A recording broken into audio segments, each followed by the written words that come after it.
For coming this evening. We do appreciate all of our representatives. They are excellent in representing Santa Clarita. We have a passion in Santa Clarita for quality education, whether it be K-12 or it be the community college in our area. And I think many of us here are representing education entities. We are concerned about the Prop 98 split, what may happen as far as cutting back. The community colleges have never had their fair share of the 11% that we should. So I guess we're asking you to make education one of those priorities, along with the infrastructure, along with some of the other issues that we know are important. But I'd like to have your opinions on. Going back to the potential re-election of Senator Scott Buck, Carl, just want to know we're prepared to spend a tremendous amount of buys on KHTS. See how he's looking? What happened? You did last cycle. You did last cycle. That's pretty funny. I'm with you with regards to education. The Prop 98 dollars, we're going to wait for the May revise coming up in about a month and a half or so to see what our revenue numbers are. If you recall, in the beginning of the year, there was an announcement that we were about $1 billion in the red, but I knew that we would close that gap very quickly, which we have already. But there's a lot of uncertainty what's happening. I just want to be objective. I won't go into details, but what's happening at the federal level is providing a great deal of uncertainty. We don't know until that dust settles, if you will, with ACA and some other issues, what's going to happen with regards to California's budget.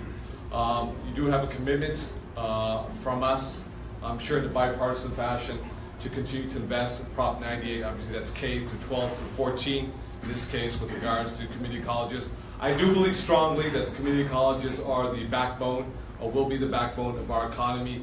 Whether you go to a two-year community college and eventually transfer to CSU or to UC or private independent, a nonprofit college, or if you receive a good career technical education in the clean energy space, in the aerospace industry, in your neck of the woods, you know, that doesn't require a bachelor's degree, a master's degree, and so forth. I believe the community colleges will play a very strong role in continuing to grow the economy in California. But we have to be very cognizant also too, when we do career technical education, what is it exactly we're training folks for, and if in fact those jobs will be around the corner once we have the folks trained. You hear a lot about, do you remember back in the day, a lot of computer training? Well, let's get folks, you know, computer trained, and then like, for what? What are they going to do with the computers? There was no jobs there, you know? So there's a lot of taxpayer dollars that were wasted on checking the box, checking the box, checking the box. We trained all these folks, we had these working partnerships, but then at the end of the day, when they got their certificate, they actually had no job to go to. So we have to be very smart, you know, in how we approach this. We'll send you some information. Please, I will. One real quick. BJ, what's your... Yes, it's been pretty clear that you'd like to see California be a sanctuary state. But in a recent study by UC Berkeley, 72% of Democrats do not agree with that position. How do you reconcile that? Okay. Did everyone hear the question? Yeah. Okay. BJ Atkins. Yeah. BJ says that there was a study that came out of the University of California, Berkeley, that says 72% of Democrats do not support the idea of a sanctuary state or city. I just want to make sure I represent you correctly. State. Your position is that you want California to be a sanctuary state. So let me answer your question. Okay. A couple things. One is the term sanctuary city or sanctuary state. I think it's quite nebulous because it's undefined. I think it means different things to different people. For example, if you're on the far right, it is a volatile, you know, highly charged political word. If you're on the left, I think it's a little misleading. And let me give you an example of what I mean by that. There is no such thing as a sanctuary city or state. There is no invisible force shield, if you will. And if you remember when you were a child, a kid who used to play tag, you used to sort of kind of like, okay, the tree or the lamppost or the stop sign, that's going to be base. As long as you get to base, you're scot-free. You're fine. No one's going to touch you. That's not the reality, because immigration law is under exclusive jurisdiction of the federal government. And that is specifically Homeland Security and ICE. So therefore, what that means specifically, if you live in Valencia, Lancaster, Antelope Valley, Santa Clarita, or for that matter, Venice Beach, California, or San Francisco, if you are undocumented, ICE agents can actually detain you, question you, and actually they can deport you, because the exclusive jurisdiction to enforcing immigration law is in fact under the authority of ICE, which is Homeland Security, which is the federal government. There's nothing that local or state government can do at all whatsoever. Even in fact they wish to do so, can't do that, because that's where, no pun intended, federal law trumps local and state law. So that's why I say sanctuary city means different things to different people. I don't believe it exists. I would ask, because I saw some polling and it's quite the opposite of what you gave me, the quantitative research, which actually was the inverse of what you just stipulated right now.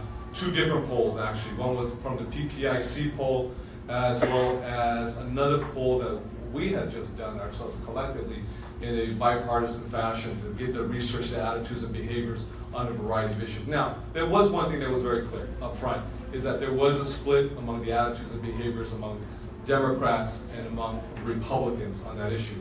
What I can say this is my opinion. It may not be shared among everybody here, and I'm very respectful of that, but I do believe strongly that our local tax dollars should not be spent, our state tax dollars should not be spent to enforce federal immigration law. In terms of, now, criminal, violent felons are one thing altogether. But when it talks about, excuse me one second, but when it talks about separating children from their mothers and mothers from their children, that's two separate things altogether. Two separate things altogether. So that's, again, I said, I know there'll be diversity of opinion, even among ourselves as members, and I respect that. I respect their opinions. We may not concur with each other, but I'm the first one to say, if we have criminal violent felons, let's remove them from our communities, from our neighborhoods, from our cities, from our state, from our nation immediately, not later on. But when we talk about separating children from their mothers and mothers from their children, I'm not there.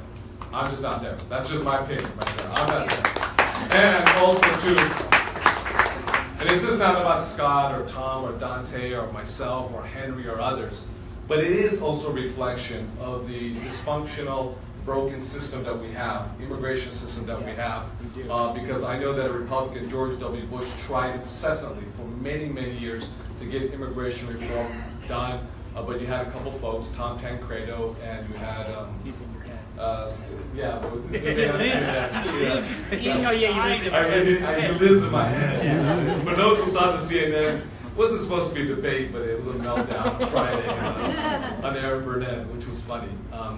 But if you go to my Twitter at, I don't know, K. DeLeon, you'll see the debate right there on CNN. But this is an issue that we have to tackle sooner rather than later, because it is a reflection of the government in Washington not getting their act together across the spectrum of moving forward a package dealing with immigration reform. That is dealing with border security as well as the issue of normalizing your legal status. Because it begs the question, what do we do with someone who's been here 20, 30 years now, has 3, 4 American-born children, and they've been here for 30 years. And folks say, because I always hear this too, well, do it the right way. Everyone got in line. Well, the problem is this, the system is broken completely altogether. That's why the line is taken. It shouldn't take 10, 15 years to become a legal permanent resident. It shouldn't take that way. You have a broken system in Washington, and it has to be fixed. And the members of Congress have sort of washed their hands from this problem. And what has happened is that state government and local governments are dealing with the mess in Washington. So different states react differently. Alabama and Texas, they react differently. California reacts differently. So that's my thoughts on this issue. Again, I know it's highly polemic and visceral to a lot of folks, but I want to be respectful and just be candid and share my thoughts. So with that, thank you very much. Thank you very much.